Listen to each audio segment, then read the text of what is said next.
Vous remarquez des choses chez les gens qu'ils ignorent eux-mêmes. Des détails qui vous sautent aux yeux, des émotions cachées, des vérités inavouées. Et parfois, ça vous effraie. Parfois, ça effraie les autres. Vous croisez le regard de quelqu'un. Et instantanément, vous savez quand il ment, quand il souffre même derrière un sourire, quand quelque chose cloche même si personne n'a rien dit. Et vous avez remarqué que ça inquiète les gens. Ils s'éloignent de vous sans raison apparente. Ils évitent votre regard. Ils sont mal à l'aise en votre présence. Certains ressentent même de la colère envers vous, sans que vous ayez rien fait de mal.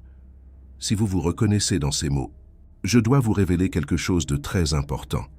Vous possédez un don, et ce don inquiète ceux qui vous entourent. Non pas parce que vous avez mal agi, mais parce que la plupart des gens ne savent pas comment réagir face à quelqu'un qui voit au-delà des apparences, qui perce les armures. Aujourd'hui, je vais vous expliquer ce qui se passe. Pourquoi ce don s'est manifesté en vous? Pourquoi il dérange tant les autres? Et surtout, comment vous pouvez l'utiliser sans vous blesser? Si vous restez jusqu'à la fin, je vous dévoilerai un enseignement d'Eckhart Tolle sur la manière de protéger ce don, sans pour autant vous refermer sur le monde. Tolle nous offre une sagesse inestimable sur l'acceptation de soi et l'harmonie intérieure. Mais avant, laissez-moi vous parler de ce que la science a découvert sur les personnes comme vous. Des chercheurs ont étudié un phénomène appelé hypersensibilité sensorielle. Ils ont découvert qu'environ 15 à 20% de la population humaine possède cette caractéristique. Une sensibilité exacerbée, une capacité à ressentir le monde de manière plus intense. Les personnes dotées d'une haute sensibilité sensorielle ont un cerveau physiquement différent. Des recherches utilisant l'imagerie par résonance magnétique, IRM, ont montré que lorsque ces personnes regardent les autres, certaines zones de leur cerveau s'activent avec beaucoup plus d'intensité que chez la majorité des individus. Des zones liées à l'empathie, à la perception, à la conscience, à la planification des actions, des zones qui vibrent avec une force particulière. En d'autres termes, votre cerveau a été conçu pour percevoir davantage, pour ressentir plus profondément, pour voir au-delà de ce que les autres voient. Et ce n'est pas de l'imagination, c'est de la neuroscience, une réalité tangible, démontrée par des études rigoureuses. Mais voici le problème, que personne ne vous dit. Quand vous parvenez à voir ce que les autres cachent, vous devenez une menace pour eux, pas parce que vous allez utiliser cette information, mais parce que la simple présence de quelqu'un qui voit à travers les masques rend les gens vulnérables. Réfléchissez un instant. La plupart des gens passent leur vie entière à construire une image, une persona, une version d'eux-mêmes qu'ils montrent au monde. Ils investissent des années à polir ce masque, apprenant à cacher leurs insécurités, leurs douleurs, leurs peurs, leurs véritables intentions. Comme des acteurs répétant inlassablement leur rôle. Et puis, vous arrivez, vous les regardez, et en quelques secondes, vous voyez ce qu'ils ont passé des années à essayer de dissimuler. Vous n'avez pas besoin de faire d'efforts, vous voyez, tout simplement. C'est comme si un voile se levait, révélant la vérité brute. C'est terrifiant pour ceux qui vivent derrière des masques. Eckhart Tolle parle beaucoup de ça. Il dit que, lorsque vous devenez plus conscient, vous commencez à irriter l'ego des autres.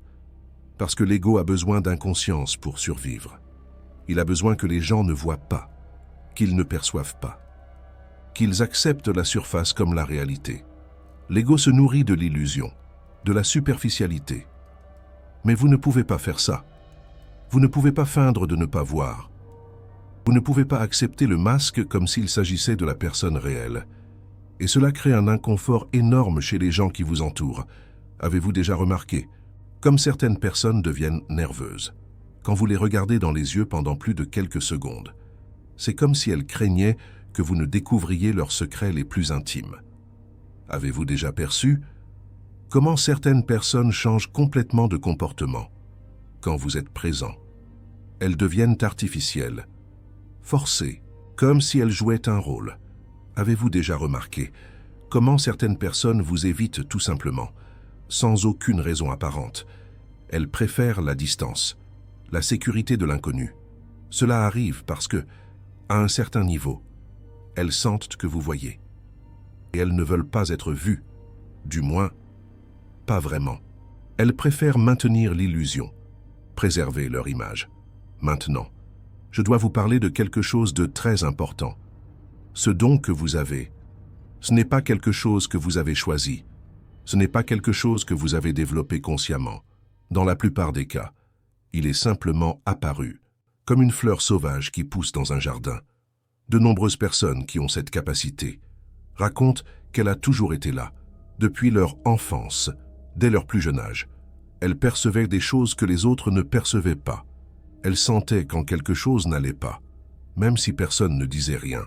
Elles savaient quand les adultes mentaient, avec une intuition déconcertante. Si cela vous décrit, alors vous portez probablement ce don depuis longtemps. Et vous avez probablement passé une bonne partie de votre vie à essayer de comprendre pourquoi vous êtes différent. Pourquoi vous ne rentrez pas dans le moule? La bonne nouvelle, c'est que vous n'êtes pas seul. Des études montrent que ce trait apparaît chez plus de 100 espèces animales. Pas seulement chez les humains. Il existe une raison évolutive à cela. Les sociétés ont besoin d'individus qui soient capables de percevoir des dangers que les autres ne perçoivent pas. Qui soient capables de sentir des changements subtils dans l'environnement. Qui servent de guetteurs, de veilleurs pour le groupe, comme des sentinelles vigilant les frontières. Vous êtes l'un de ces veilleurs. Mais avant de parler des défis, je veux vous parler des différents types de perceptions que les personnes comme vous ont souvent. Parce que ce don ne se manifeste pas de la même manière chez tout le monde. Certaines personnes perçoivent principalement les émotions. Elles entrent dans une pièce et sentent immédiatement le climat émotionnel de l'environnement. Elles savent quand il y a eu une dispute, même si personne ne dit rien. Elles sentent la tension entre deux personnes, même si elles se sourient. D'autres personnes perçoivent principalement les intentions. Elles regardent quelqu'un et savent si cette personne est sincère ou si elle cache quelque chose. Elles savent quand quelqu'un ment. Elles savent quand quelqu'un a des arrière-pensées. Et même si elles ne peuvent pas expliquer comment elles le savent, tout simplement. C'est une intuition, une certitude intérieure. D'autres personnes perçoivent principalement l'énergie. Elles sentent quand un lieu a une énergie lourde. Elles sentent quand une personne est énergétiquement épuisée. Elles sentent quand il y a quelque chose de bizarre dans l'environnement, qui ne peut pas être expliqué logiquement. Et certaines personnes ont tous ces types de perceptions combinées. Elles voient tout, elles sentent tout. Et cela peut être absolument accablant. Si vous vous identifiez à plus d'un de ces types, alors votre don est encore plus intense que la moyenne. Et cela explique pourquoi vous vous sentez si différent. Pourquoi les interactions sociales vous fatiguent autant. Pourquoi vous avez besoin d'autant de temps seul pour vous ressourcer, pour vous reconnecter à vous-même. Maintenant, laissez-moi vous raconter une histoire vraie, qui est arrivée à une personne que je connais. Je l'appellerai Léa. Léa a toujours été différente, depuis son enfance. Elle percevait des choses que les autres ne percevaient pas. Elle savait quand sa mère était triste, même quand sa mère faisait semblant d'aller bien. Elle savait quand ses parents étaient sur le point de se disputer, avant même que toute discussion ne commence. Elle sentait l'énergie des personnes et des lieux d'une manière qu'elle ne pouvait pas expliquer. Pendant longtemps, Léa a cru qu'il y avait quelque chose qui n'allait pas chez elle, qu'elle était trop sensible, trop fragile, qu'elle devait apprendre à être plus normale, à se conformer. Elle a essayé d'ignorer ses perceptions. Elle a essayé de faire semblant de ne pas voir ce qu'elle voyait. Mais cela n'a fait que la faire se sentir plus déconnectée, plus seule, plus perdue. C'était comme étouffer une partie d'elle-même. Ce n'est que lorsqu'elle a commencé à étudier sur la sensibilité et la conscience, qu'elle a compris, qu'elle a mis des mots sur ce qu'elle ressentait depuis toujours. Il n'y avait rien de mal chez elle. Elle possédait simplement un don, que la plupart des gens n'ont pas. Et quand elle a cessé de lutter contre ce don, tout a changé. Elle a commencé à l'utiliser consciemment. Elle a commencé à développer des limites saines. Elle a commencé à trouver d'autres personnes comme elle. Aujourd'hui, Léa utilise son don pour aider les autres. Elle est devenue thérapeute.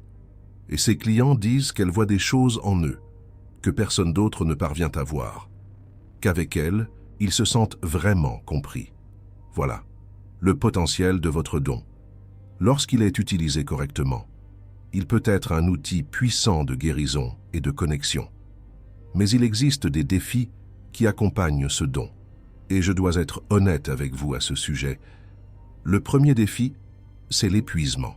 Quand vous percevez tout, vous absorbez tout. Chaque interaction sociale devient beaucoup plus intense pour vous que pour la plupart des gens, parce que vous n'écoutez pas seulement les mots. Vous ressentez les émotions derrière les mots. Vous percevez les tensions non dites. Vous traitez beaucoup plus d'informations que les autres. Ça fatigue, ça épuise. Et c'est pourquoi beaucoup de personnes avec ce don préfèrent rester seules. Pas parce qu'elles n'aiment pas les gens, mais parce qu'elles ont besoin de temps pour traiter tout ce qu'elles ont absorbé. Vous êtes-vous déjà demandé pourquoi, après une journée remplie d'interactions sociales, vous vous sentez comme si vous aviez couru un marathon, alors que d'autres personnes semblent énergisées par ces mêmes interactions? Vous vous sentez complètement épuisé. Ce n'est pas de la faiblesse, c'est le prix du don.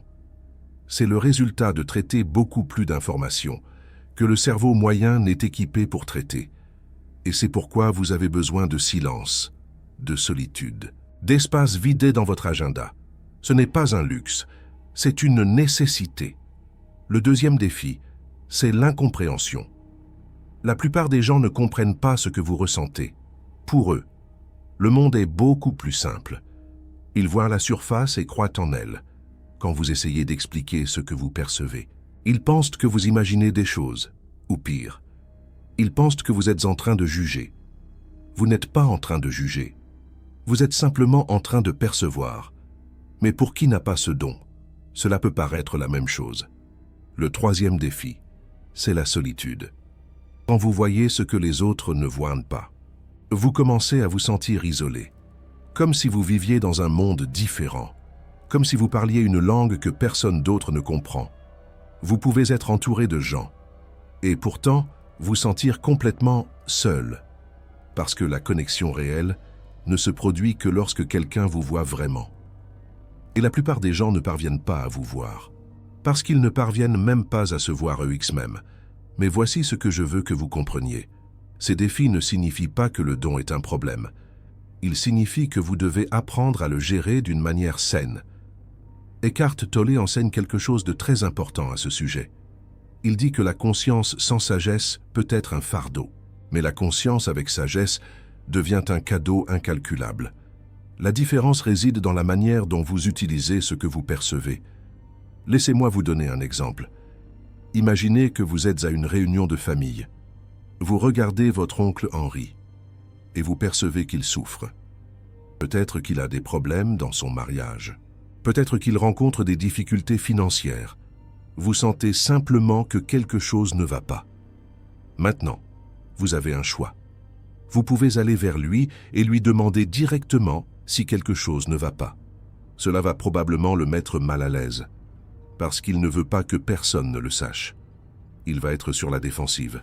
Peut-être même qu'il va se fâcher contre vous, ou vous pouvez simplement être présent, sans rien dire, sans confronter, simplement en émanant une présence accueillante, en créant un espace où, s'il a envie de partager, il peut, mais sans pression.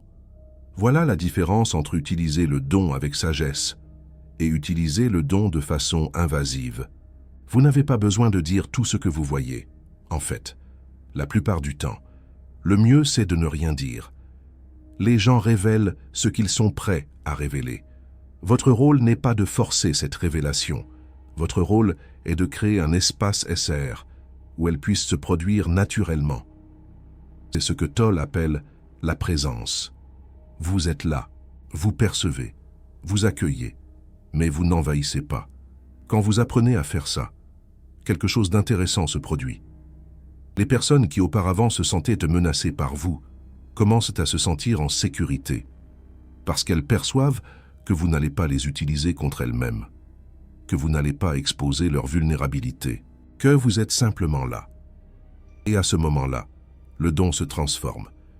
Il cesse d'être quelque chose qui éloigne les gens et devient quelque chose qui les attire. Parce qu'au fond, tout le monde veut être vu, tout le monde veut être compris, tout le monde veut trouver quelqu'un qui regarde au-delà du masque. et qui accepte malgré tout. Vous pouvez être cette personne, mais cela exige de la maturité, exige de la sagesse, exige que vous appreniez à retenir ce que vous voyez, sans avoir besoin de rien faire avec ça. Maintenant, laissez-moi vous parler d'un autre aspect très important de ce don. Il fonctionne également dans la direction opposée. De même que vous percevez des choses sur les autres, vous percevez aussi des choses sur vous-même. Vous voyez vos propres ombres avec une clarté que la plupart des gens n'auront jamais. Cela peut être douloureux, parce que, tandis que d'autres personnes parviennent à vivre dans le déni de leurs propres problèmes, vous ne le pouvez pas. Vous voyez, vous savez. Vous ne pouvez pas faire semblant que ce n'est pas là. Mais c'est aussi un cadeau, parce que la guérison ne peut se produire que là où il existe de la conscience. Et vous avez de la conscience en abondance. Les parties de vous qui ont besoin de guérison ne peuvent pas se cacher. Elles sont exposées, visibles. Elles attendent d'être travaillées. Cela signifie que votre chemin de transformation peut être plus rapide que celui de la plupart. Pas plus facile, en fait, probablement plus intense, mais plus rapide, parce que vous ne perdez pas de temps dans le déni. Toll en parle, quand il décrit le corps de douleur. Il dit que la plupart des gens portent de la douleur émotionnelle accumulée, sans même s'en rendre compte. Cette douleur reste dans l'inconscient, influençant leurs actions et réactions, sans qu'ils le sachent. Mais vous percevez, vous sentez quand votre corps de douleur est activé. Vous savez quand vous réagissez à partir de blessures anciennes. Et cette conscience vous donne un choix que la plupart n'ont pas. Vous pouvez choisir de ne pas réagir. Vous pouvez choisir d'observer la douleur, au lieu d'être dominé par elle. Vous pouvez choisir de répondre consciemment, au lieu de réagir automatiquement. Voilà le véritable pouvoir de votre don. Ce n'est pas de lire les autres, c'est de parvenir à se lire soi-même et d'utiliser cette lecture pour se transformer. Maintenant, je veux vous enseigner une pratique qui va vous aider à gérer ce don de façon plus équilibrée. J'appelle cette pratique le filtre de la présence. Ça fonctionne comme ça. À chaque fois que vous percevez quelque chose sur quelqu'un, quelque chose qu'il n'a pas dit, quelque chose que vous sentez simplement, arrêtez-vous un instant. Avant de faire quoi que ce soit, posez-vous cette question et demandez-vous pourquoi vous voulez agir. Souvent, la réponse sera non. Vous avez perçu, vous avez ressenti. Mais ce n'est pas votre rôle d'intervenir. Ce n'est pas votre rôle de guérir. Ce n'est pas votre rôle de révéler. Dans ces cas-là, laissez simplement aller. Observez, accueillez intérieurement, mais n'agissez pas. Dans d'autres cas, la réponse sera oui. Peut-être que la personne est en danger. Peut-être qu'elle a besoin d'aide urgente. Peut-être qu'elle vous demande inconsciemment d'intervenir. Dans ces cas-là, allez-y avec précaution, avec délicatesse, avec respect pour le temps de l'autre personne. La différence entre ces deux cas n'est pas toujours évidente. Cela va exiger que vous développiez du discernement. Et le discernement vient avec la pratique. La deuxième partie de cette pratique concerne la protection énergétique. Parce que vous absorbez tant d'informations, vous absorbez aussi de l'énergie. Et toute l'énergie n'est pas bonne pour vous. Après des interactions intenses, spécialement avec des personnes qui souffrent, ou des personnes qui ont une énergie très dense, vous avez besoin de temps pour vous nettoyer. Cela peut être littéral, un bain chaud, une promenade dans la nature, du temps seul, en silence, ou cela peut être plus subtil, méditation, respiration consciente. Simplement rester présent dans votre corps, en sentant vos pieds sur le sol. L'important, c'est que vous ne chargiez pas l'énergie des autres comme si c'était la vôtre. Vous avez perçu, vous avez ressenti. Maintenant, laissez aller. Eckhart Tolle en parle d'une manière très belle. Il dit que vous pouvez être complètement présent avec la souffrance de quelqu'un, sans être entraîné par elle. Vous pouvez reconnaître la douleur, sans vous identifier à elle. C'est l'équilibre que vous recherchez. Perception sans absorption. Empathie sans fusion. Conscience sans perte de soi-même. Si vous réussissez à trouver cet équilibre, votre don va se transformer complètement. Les gens ne vont plus fuir devant vous. Ils vont vous rechercher, parce qu'ils vont percevoir que vous êtes un espace SR, quelqu'un qui voit, mais ne juge pas, quelqu'un qui perçoit, mais n'expose pas, quelqu'un qui accueille, sans envahir. Et vous allez vous sentir beaucoup moins épuisé, parce que vous n'allez plus porter le poids de tout ce que vous percevez. Vous allez observer, comme quelqu'un qui regarde le ciel, en voyant les nuages passer, sans essayer de les retenir. C'est l'état que Tolle décrit, quand il parle de l'observateur, cette partie de vous qui perçoit tout, mais n'est affectée par rien, qui est toujours présente, toujours consciente, mais toujours libre. Vous avez déjà accès à ça. Votre don, c'est justement ça. Une porte d'entrée vers cet état de conscience élevé. Vous avez juste besoin d'apprendre à utiliser cette porte correctement.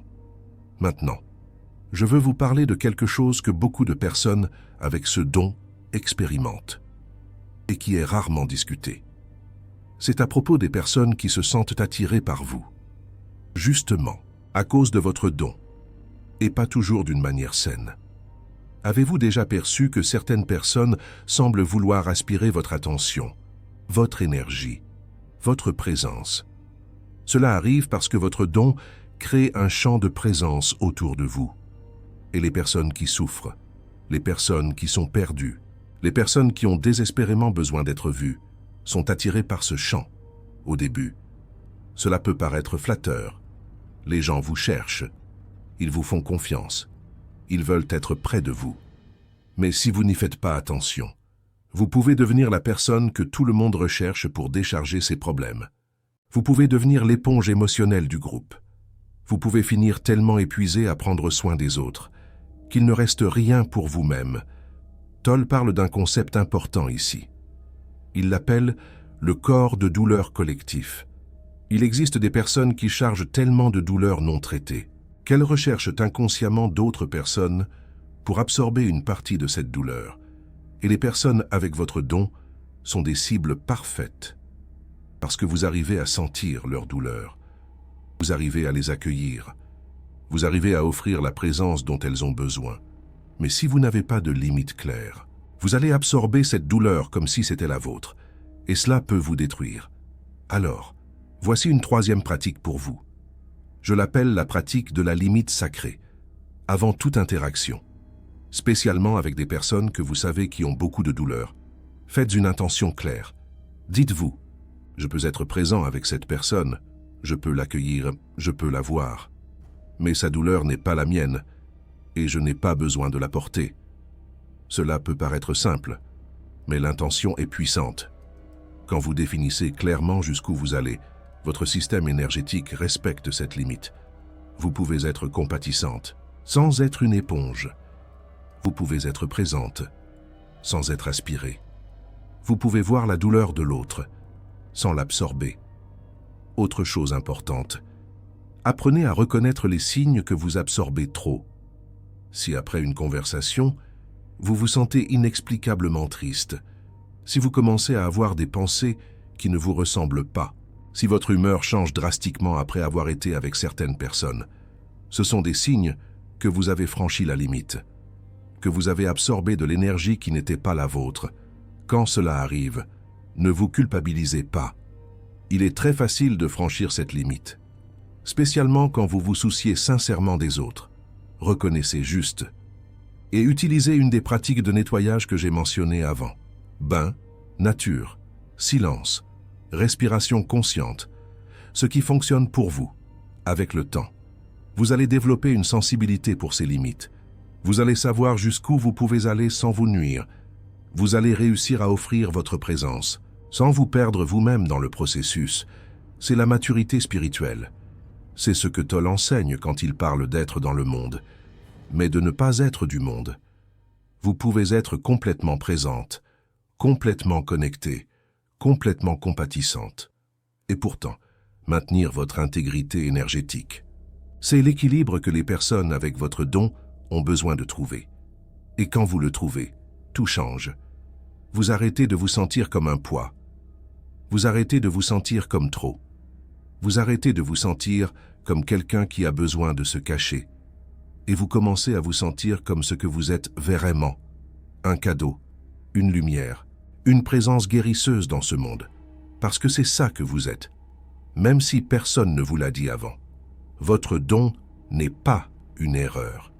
Ce n'est pas une malédiction.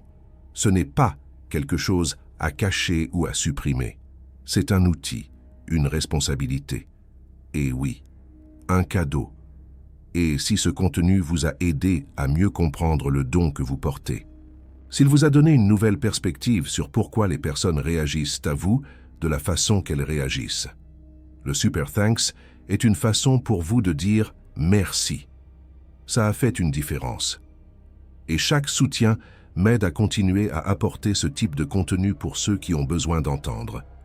Avant de terminer, je veux vous laisser avec une réflexion. Ce don que vous avez n'est pas un accident. Il n'est pas apparu par erreur. Il existe une raison pour que vous soyez ainsi. Peut-être est-ce pour que vous puissiez aider les autres à se voir. Peut-être est-ce pour que vous puissiez créer des espaces de guérison.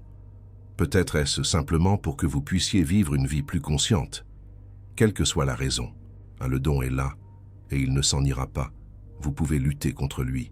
Vous pouvez tenter de l'ignorer. Vous pouvez faire semblant de ne pas voir ce que vous voyez, mais cela ne fera que créer de la souffrance, une souffrance profonde. Ou vous pouvez l'embrasser. L'accueillir. Vous pouvez apprendre à l'utiliser avec sagesse. Vous pouvez le transformer de quelque chose qui effraie les gens en quelque chose qui les guérit, qui les soulage. Comme le dit Eckhart Tolle, accepter l'instant présent est le chemin vers la paix intérieure. Le choix vous appartient, mais si vous regardez cette vidéo jusqu'ici, j'ai une sensation à votre sujet, une intuition. Vous connaissez déjà la réponse. Vous savez déjà que ce don fait partie de ce que vous êtes. Vous savez déjà qu'il n'y a aucun moyen d'y échapper. Comme un peintre ne peut échapper à son talent, comme Édith Piaf ne pouvait échapper à sa voix. Maintenant, il ne reste plus qu'à apprendre à marcher avec lui, au lieu de lutter contre lui. Et laissez-moi vous dire une dernière chose, une chose importante. Il existe des gens dans le monde qui attendent quelqu'un comme vous, des gens qui ont passé leur vie entière à se sentir invisibles, comme des âmes en peine errant dans la nuit, des gens qui n'ont jamais rencontré quelqu'un qui les voit vraiment, au-delà des apparences, comme si vous pouviez percer leur âme. Quand vous apprenez à utiliser votre don correctement, vous devenez cette personne pour eux. Vous devenez l'espace sûr dont ils ont besoin, comme un refuge au milieu de la tempête. Vous devenez la présence accueillante qu'ils ont cherchée toute leur vie, et ce n'est pas rien du tout. Dans un monde où la plupart des gens vivent à la surface, comme des reflets dans un miroir, où les connexions sont superficielles, où peu osent voir au-delà des masques, vous êtes différent. Vous êtes différente. Vous voyez, vous sentez, vous vous connectez vraiment, profondément, au-delà des mots. C'est rare. Et c'est valable. Et c'est exactement ce dont ce monde a besoin. Selon Eckhart Tolle, c'est en acceptant notre véritable nature que nous pouvons contribuer à un monde meilleur. Alors, arrêtez de vous cacher, arrêtez de vous diminuer, arrêtez de prétendre que vous êtes normal, quand vous savez que ce n'est pas le cas. Embrassez qui vous êtes, avec toutes vos perceptions, avec toutes vos sensibilités, avec tout votre don, votre hypersensibilité. Le monde a besoin de personnes comme vous, et vous êtes prête à apparaître, à briller. Maintenant, racontez-moi dans les commentaires, quand avez-vous réalisé pour la première fois que votre capacité à sentir des choses sur les gens les incommodait? Vous êtes-vous déjà senti comme si vous étiez de trop pour les autres? Racontez votre expérience. Je lis tous les commentaires et je réponds. Et si vous connaissez quelqu'un qui porte également ce don, quelqu'un qui se sent différent, trop différent, quelqu'un qui effraie les autres sans le vouloir, envoyez-lui cette vidéo. Cela pourrait être exactement ce dont elle a besoin pour comprendre qu'elle n'est pas seule, qu'il n'est pas seul. Nous nous voyons dans la prochaine vidéo. Et rappelez-vous, comme le disait Antoine de Saint-Exupéry, on ne voit bien qu'avec le cœur. L'essentiel est invisible pour les yeux. L'essentiel est invisible.